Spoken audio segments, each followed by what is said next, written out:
dañuy wax ni jullit ñi lan mooy seen taxawaay mais damay wax ni population bi lan mooy seen taxawaay parce que problème bi du problème mu jullit ñi rek mais problème mu société la problème mu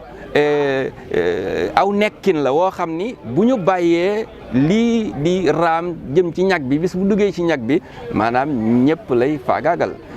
gis nañu nit yonti yàlla Lut alayhi salaam ba nga xamee ne màmm nañ ci wàllu googu muy wàllu góor jigéen wàllu jikko yu ñaaw parce que foofu mooy sommet jikko yu ñaaw maanaam dem ba góor bëgg a soppaliku nekk jigéen wala góor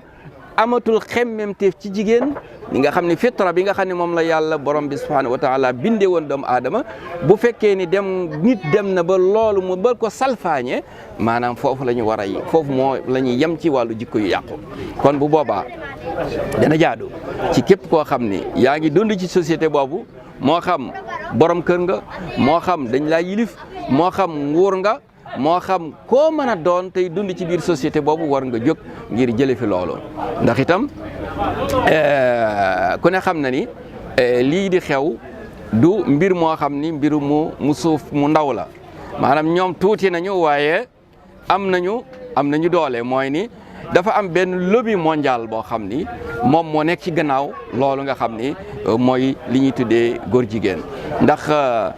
addina bi dafa am ñu koy contrôler am na benn lobby secret boo xam ne moom mooy contrôler addina bi lobby secret boobu nag fu nekk teg nañ fa seen tànk fu ne am nañ fa pion boo xam ne moo leen fa nekkal jaadu na ñëpp jóg contrecarrer ko population yi kilifa diine yi état yi ndax itam da am na loo xam ne mbirum loi la ndax ñi nga xam ne ñoo koy aar di ko jéem a sàmm ñi ngi koy jéem a sàmme ci turu loi maanaam droit de l'homme mu mel ne nit ku nekk am na sañ-sañ ci cër yi ko yàlla jox lu ko ca bëgg lu ko ca neex mu def ko ca mais ki gëm yàlla day xam ni nit ki amul sañ-sañ ci alali jàmbur parce que cër yi ko yàlla jox alali yàlla moo ko moom yàlla moo ko moom moo koy orienté ci nan lay utiliser cër yooyu kon moom bu fekkee ne dafa bëgg a tànnal boppam nu mu koy jëfandikoo wala ñeneen bëgg koo tànnal nu mu koy jëfandikoo man y a un problème donc kon état yi war nañu taxaw mais kilifa diine yi ak borom association yi comme ni ko imam waxee léegi ñoom ñëpp war nañu taxaw contrecarrer loolu nga xam ni mooy jàllale loi boo xam ne dafay daganal wala dafay maye ñu mën a jëfandikoo li ñuy tuddee góor jigéen ci biir réew mi ndax loolu bis bu amee mani